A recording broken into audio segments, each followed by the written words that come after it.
Au nom du Père et du Fils et du Saint-Esprit. Amen. Le Seigneur soit avec vous. Chers frères et sœurs dans le Christ, Shalom. Nous célébrons aujourd'hui la fête de tous les saints. Et cette fête nous rappelle notre vocation chrétienne. Nous sommes tous appelés à la sainteté. Nous allons à présent écouter l'évangile de ce dimanche, l'évangile qui nous est proposé pour notre méditation. Le Seigneur soit avec vous. Évangile de Jésus-Christ selon saint Matthieu. Gloire à toi, Seigneur Jésus. Quand Jésus vit toute la foule qui le suivait, il gravit la montagne. Il s'assit et ses disciples s'approchèrent. Alors, ouvrant la bouche, il se mit à les instruire. Il disait: Heureux les pauvres de cœur, le royaume des cieux est à eux. Heureux les doux, ils obtiendront la terre promise. Heureux ceux qui pleurent, ils seront consolés.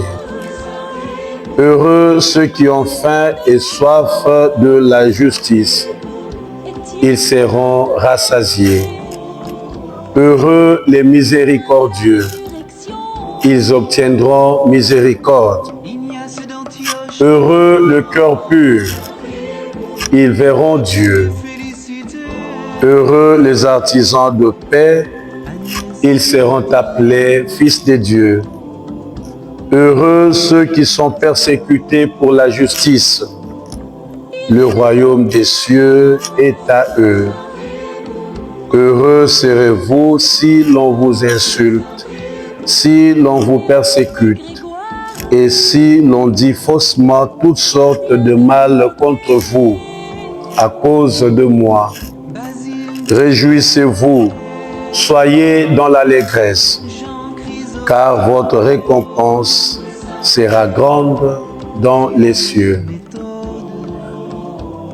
Acclamons la parole de Dieu. Frères et sœurs dans le Christ, nous venons d'entendre l'évangile qui nous est proposé en cette grande fête de tous les saints. Comme je le dis, la sainteté, c'est notre vocation. C'est la vocation de tout le chrétien, de tout baptisé. À la lumière de lectures qui nous sont proposées aujourd'hui pour la méditation, nous nous posons la question: les saints, qui sont-ils?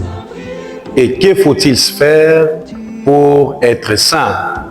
La première lecture nous donne le portrait, le profil pour être saint. Les saints sont ceux qui ont suivi le Christ. Les saints sont ceux qui sont marqués par un sceau spécial. Les saints sont ceux et celles qui sont mis à part.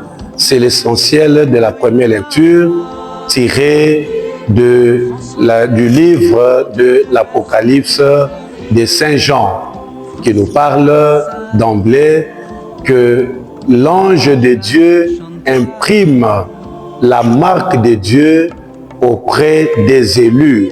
Et ces élus sont justement les personnes mises à part, d'où nous comprenons l'origine hébraïque du mot saint qui veut dire kadosh, et littéralement kadosh veut dire ce qui est réservé, ce qui est mis à part, ce qui est le propre d'une personne. Donc les saints sont les mis à part, les choisis par Dieu. La sainteté se révèle en nous aussi comme un mystère. La sainteté devient un mystère puisque elle nous plonge dans l'identité de Jésus-Christ, devenir comme lui, vrai homme et vrai Dieu. Et dans son humanité, il n'a pas connu le péché. Et la sainteté nous invite donc à faire l'expérience du divin qui est en nous et de l'humain qui est en nous. Et notre humanité est donc portée par la divinité. Et voilà, chers frères, comment nous pouvons comprendre la sainteté.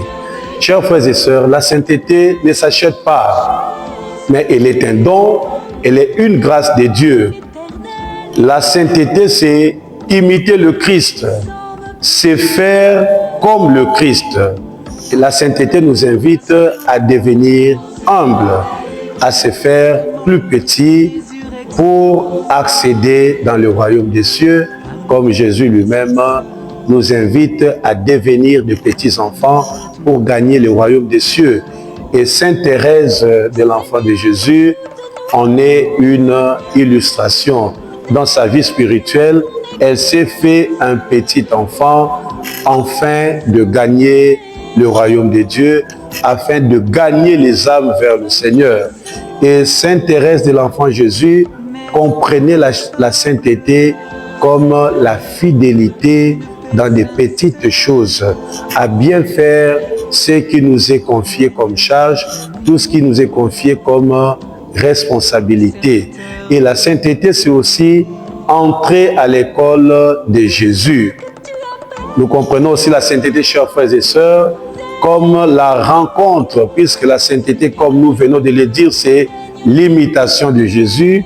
Elle est aussi la rencontre avec Jésus-Christ, qui est le sacrement de la rencontre. Jésus qui facilite la rencontre entre l'humain et le divin. Chers frères et sœurs, est-ce que c'est seulement 144 000 personnes qui seront sauvées, tel que la première lecture nous le dit? Le nombre ou l'effectif qui nous est donné veut justement nous dire la sainteté est l'apanage de tout le monde. La sainteté n'est pas réservée à un clan, la sainteté n'est pas réservée à une tribu, mais tout homme, toute personne qui désire rencontrer Dieu, qui désire connaître Dieu, peut donc devenir saint. Les saints sont ceux qui sont passés par l'épreuve de la foi et ils sont sortis victorieux. Les saints sont les vainqueurs du mal et des ténèbres. Ils ont donc lavé leur robe par le sang de l'agneau. C'est-à-dire, ils ont témoigné amour et fidélité au Seigneur. Chers frères et sœurs, Jésus dans l'Évangile nous présente les canevas pour être saints. Il nous présente donc les béatitudes. Aujourd'hui, il y a pas mal de choses qui nous attirent. Jésus nous montre la voie. Jésus nous montre le chemin qui peut nous conduire vers le Père. Et pour répondre à la question de qui peut devenir saint, c'est la question de ce jeune homme riche qui peut nous interpeller. Ce jeune homme riche qui a posé la question à Jésus, que dois-je faire pour devenir saint? Et Jésus lui dit, suis les commandements.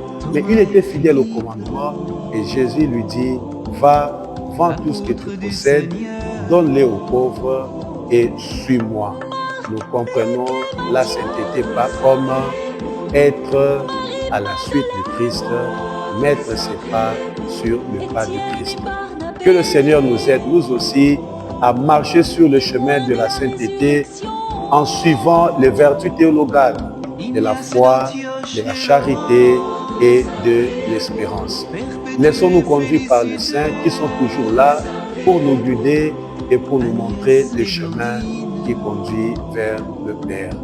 À toutes et à tous, bonne fête et bon dimanche.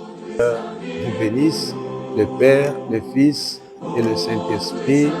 Amen.